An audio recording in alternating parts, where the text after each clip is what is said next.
فصل 12. فیل در برابر پیاده ها. مهمترین دژ ها، قیچی، قاعده تک قطر، پیاده ها در نظر، حمله از پشت و تعویض همه پیاده ها رو در این فصل با هم دیگه مطالعه میکنیم. درباره آخر بازی های فیل برابر پیاده تئوری های زیادی برای مطالعه وجود نداره.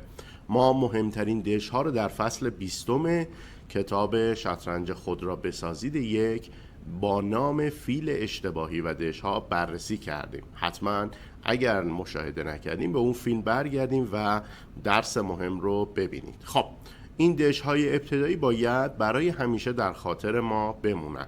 این فصل ایده های بیشتری رو در مورد مطالعه خدمت شما عزیزان ارائه میکنه. فیل در این دیاگرام ظاهراً از دو پیاده در حقیقت دو پیاده رو متوقف کرده، اما اون باید در دو قطر عمل بکنه و به نوعی سوار پروظیفه هستش. خب با هم دیگه بریم ببینیم. حرکت C5 از طرف سفید انجام شد. شاه به خونه G5، پیاده به خونه C6 میره.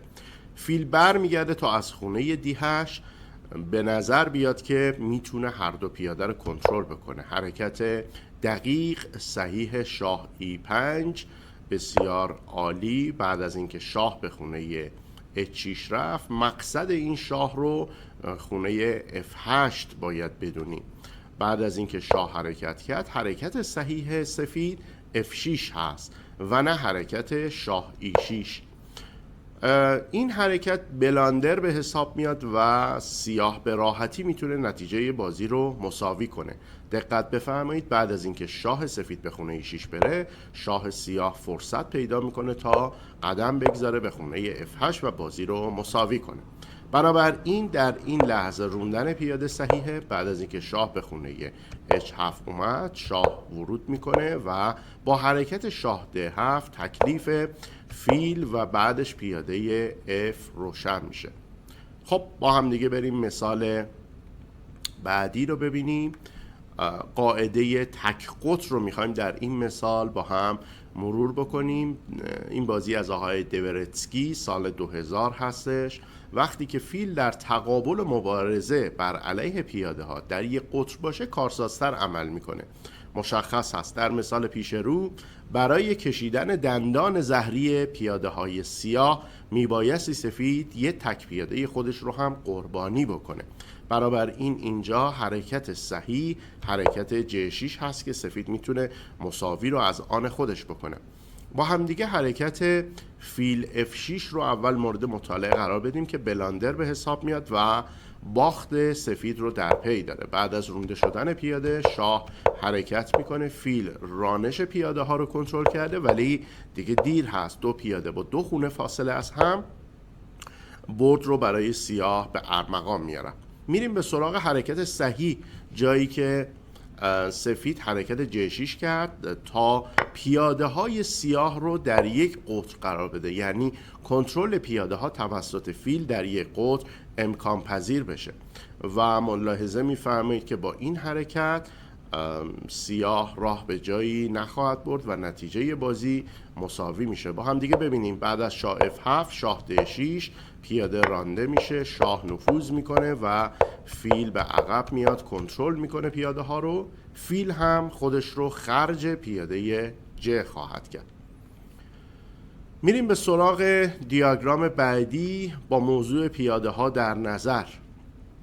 این یک روش بسیار بسیار مفید برای دفاع از پیاده های رونده به حساب میاد. فیل پیاده های حریف رو مجبور به حرکت میکنه تا بتونه اونها رو در قطر متوقف کنه. از طرف دیگه این تکنیک میتونه برای مجبور کردن شاه حریف به دفاع از پیاده ها به کار گرفته بشه. خب در این وضعیت همونطور که گفتیم تهدید سفید مشخص هست. سفید قرار هست شاهش رو به خونه A7 ببره، پیاده رو به خونه B6 برونه و همچنین پیاده ها رو به جلو برونه و بتونه از پیاده ها به خونه ترفیع استفاده کنه و وزیر بیاره. خب در اینجا حرکت صحیح حرکت فیل D1 هست. اجازه حرکت به شاه سفید رو نمیدیم، وادار میکنیم پیاده رونده بشه. باز هم با حرکت فیل E2 سفید رو در حقیقت جلوش رو میگیریم تا به خونه آ7 نره و با رانش پیاده فیل خرج پیاده B5 میشه و شاه به راحتی خونه کلیدی B8 رو کنترل و جلوگیری میکنه از حرکت بیشتر پیاده. خب میریم سراغ موضوع دیگری با نام حمله از پشت. تو این حالت شاه از پشت به پیاده ها باید حمله کنه، در حالی که فیل از جلو مراقب حرکت پیاده ها هستش. حرکت صحیح ما اینجا فیل G2 هست و چنانچه با فیل G2 ادامه بدیم سفید امکان به دست آوردن نتیجه مساوی رو داره، در صورتی که حرکت فیل F1 بلاندر به حساب میاد و سفید به راحتی این بازی رو از دست میده. با همدیگه اول بلاندر رو مطالعه کنیم و بعد به نتیجه مساوی هم خواهیم رسید. بعد از فیل F1 شاه سیاه حرکت میکنه به سمت فیل و حالا اینجا خونه E3 یا خونه F3. البته خونه F3 کارسازتر هست به دلیل اینکه در حرکت بعدی سیاه داره J2 میکنه. برمیگردیم به موقعیت اولیه و جایی که حرکت صحیح فیل J2 رو از سفید شاهد هستیم. بعد از فیل J2 شاه سیاه حرکت میکنه و خب نتیجه مساوی زمانی به دست میاد که فیل J2 خودش رو خرج پیاده F میکنه و همزمان شاه سفید میتونه پیاده G رو یا پیاده دیگر رو بگیره و بتونه نتیجه مساوی رو از آن خودش بکنه.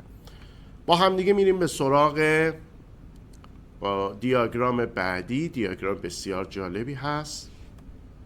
خب تعویض همه پیاده ها مضموم این دیاگرام هست. در کنار دژها این موضوع برای طرفی که پیاده داره مهمترین ایده به شمار میاد، چرا که فیل به تنهایی نمیتونه برنده بازی بشه. این بازی هست ما بین آقای باریف و یوسوپوف در مونیخ 1994. در تنگی وقت سیاه خودزنی میکنه و حرکت اشتباه اسب در F5 رو انجام میده و خب نتیجه بازی رو از دست میده، در صورتی که سیاه میتوانست با حرکت D4 نتیجه مطلوب رو کسب بکنه و از این بازی یک مساوی برای خودش دشت بکنه. برمیگردیم اول حرکت اسب F5 بلاندر سیاه رو میبینیم و بعد برمیگردیم و نتیجه صحیح بازی صحیح رو ببینیم. خب حرکت B6 برای رفتن به خونه B7 آماده است.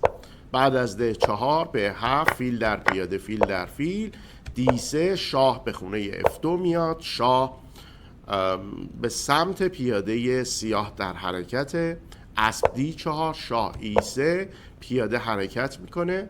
شاه پیاده رو بزنه اسب B3 کیش پیاده C5 گرفته میشه و پیاده سفید حرکت میکنه رو به جلو و ملاحظه میفرمایید الان دیگه زمانی هست که سیاه باید اسب در پیاده رو بزنه و خب وضعیت به نوعی هست که شاه سفید میتونه در منطقه مناسب ورود پیدا بکنه.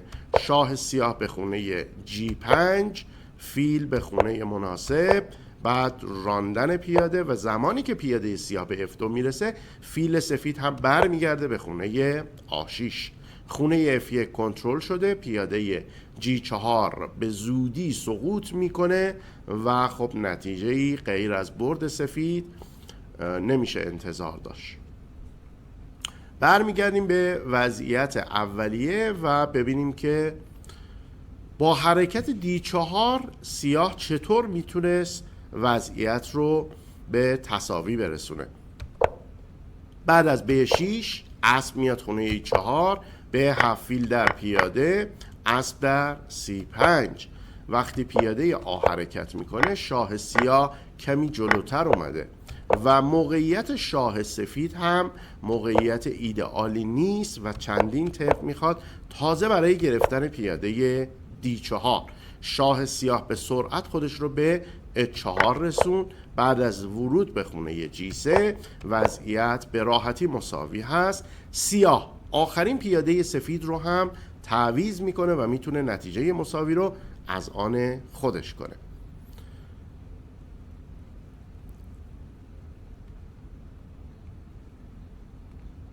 خب دوستان عزیز، با همدیگه میریم به سراغ حل تمرین ها و امتیازهایی که این تمرین ها میشه ازشون دریافت کرد و در آخر جمع امتیازها رو بررسی میکنیم. نوبت حرکت با سفید هست و مشابه این تمرین رو در لحظاتی پیش در درس دیدیم.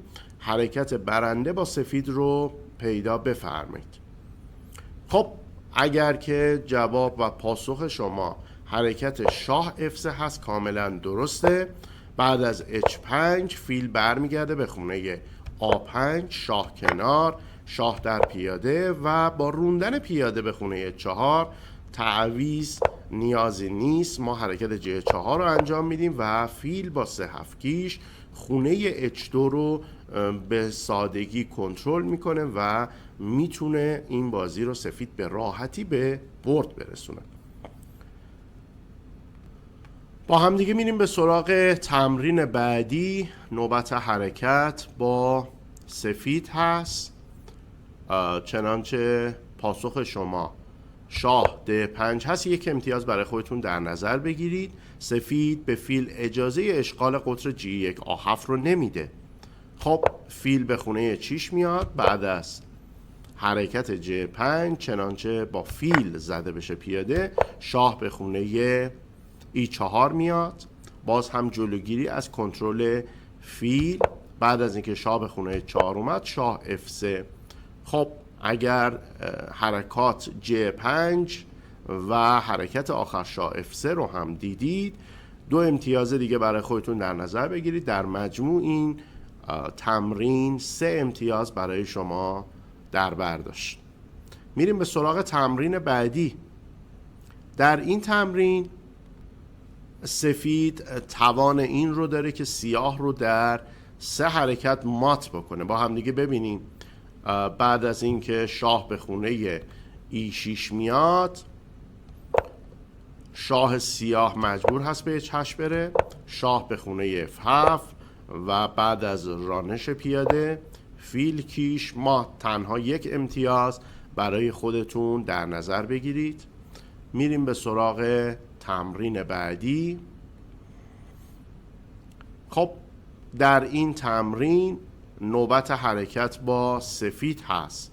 ببینیم سفید چه واکنشی رو نسبت به این پیاده ها انجام میده. شاه میتونه خودش رو وارد مربع پیاده H4 بکنه و فیل رو نگه داره برای اینکه صرف کنترل خونه B1 بشه. از این رو حرکت شاه E4 و بعد از رانش پیاده فیل A2 نتیجه مساوی رو سفید به راحتی به دست میاره. 1 امتیاز برای این تمرین برای خودتون در نظر بگیرید. میریم به سراغ تمرین بعدی که خب نتیجه مساوی از آن سفید هست با حرکت شاه به خونه A1. وقتی شاه به خونه C2 بیاد، فیل به خونه C3 کنترل کرده رانش پیاده رو و چنانچه سیاه فیل رو بزنه بازی پات میشه. 1 امتیاز هم برای این تمرین در نظر بگیرید. میریم به سراغ تمرین بعدی. نوبت حرکت با سفید هست. خب سفید برای بردن تنها 1 حرکت رو میبایستی انجام بده و اون حرکت شاه E5 هست. فیل به خونه D3، پیاده به خونه C7 و تموم هست. فیل سیاه نمیتواند هر دو قطر رو کنترل بکنه و نتیجه از آن سفید. خب میریم به سراغ تمرین بعدی. نوبت حرکت با سفید هست و ببینیم که چطور سفید میتونه این بازی رو به برد برسونه. بعد از حرکت B7 شاه به خونه B8 و 1 قربانی تماشایی که کار رو میتونه تموم بکنه. بعد از زده شدن شاه به خونه A7 و بعد از کیش هم شاه به خونه A8 میره. خب شاه C7 مزاحم این هست که فیل بتونه پیاده رو کنترل بکنه. 1 امتیاز هم برای این تمرین برای خودتون در نظر بگیرید. میریم به سراغ تمرین بعدی و تنها 1 حرکت برای سفید وجود داره تا بتونه این بازی زیبا رو مساوی کنه. خب بعد از اینکه فیلم رو استاپ کردید پاسخ خودتون رو مقایسه بفرمایید. فیل B4 امکان داره در نظر شما در نظر اول ارتباطی پیدا نشه با اینکه اگر پیاده وزیر شه چطور سفید میخواد مساوی کنه، ولی با قربانی فیل در خونه C3 این اتفاق رخ میده، چنانچه سیاه وزیر در فیل بزنه بازی پات میشه. یک امتیاز هم برای این تمرین در نظر بگیرید. میریم به سراغ بازی بعدی و سفید قرار هست که این بازی رو به برد برسونه. تنها حرکتی که میتونه برد رو برای سفید در پی داشته باشه حرکت F5 هست و نه حرکات دیگه. یک امتیاز برای خودتون در نظر بگیرید. بعد از روندن شاه به خونه G3 پیاده به جلو میره، یک حرکت تماشایی. پیاده J5 بعد از زده شدن پیاده H رونده هست و کنترل شاه و ملاحظه میفرمایید فیلی که در خونه J8 سوار پروظیفه هست و امکان کنترل هر دو پیاده رو نداره. یک امتیاز دیگه برای اینکه لاین و شاخه رو به کاملی به صورت کامل اگر دیده باشید برای خودتون در نظر بگیرید. خب میریم سراغ تمرین بعدی. نوبت حرکت با سفید هست. ببینیم سفید در مقابل 4 پیاده سیاه چه میکنه. فیل E2 سیاه در حالت زوگزوانگ افتاده و مجبور هست به حرکت پیاده G. فیل برمیگرده. بعد از روندن پیاده فیل به خونه J6 میاد و اجبار و زوگزوانگ برای سیاه. بعد از روندن پیاده فیل از خونه F5 مات میکنه، یک مات تماشایی. اگر به درستی شاخه رو دیدید یک امتیاز برای خودتون در نظر بگیرید. میریم به سراغ تمرین بعدی. نوبت حرکت با سفید هست و تنها یک شاخه برای برد، تنها یک حرکت برای بردن این بازی وجود داره و آن هم حرکت شاه F4 هست.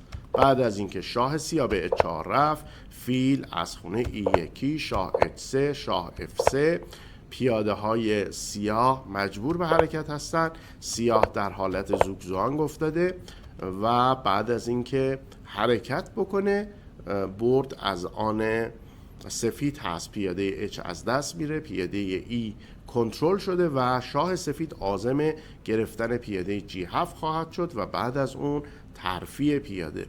2 امتیاز هم برای این تمرین در نظر بگیرید. میریم به سراغ تمرین بعدی و سفید قصد گرفتن مساوی در این بازی رو داره. خب بعد از اینکه تحلیل بکنیم حرکت شاه C6 میتونه نتیجه مساوی رو برای ما در پی داشته باشه. ببینیم چطور.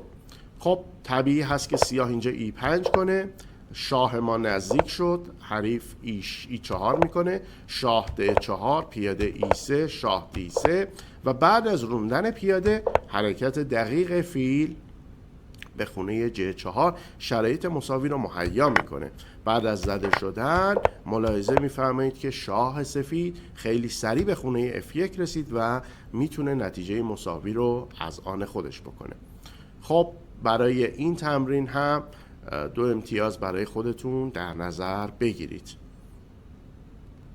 چنانچه جمع امتیازاتون از 22 بالاتر بود خیلی عالی بودید. اگر جمع امتیازهای شما 13 بود خیلی خوب و زمانی که امتیازاتون از 13 پایین تر بود توصیه میکنم دوباره تمرین ها رو مجدد ببینید، حل بکنید و فیلم های قبلی در ارتباط با فیل و پیاده رو هم یک بار دیگه ملاحظه بفرمایید.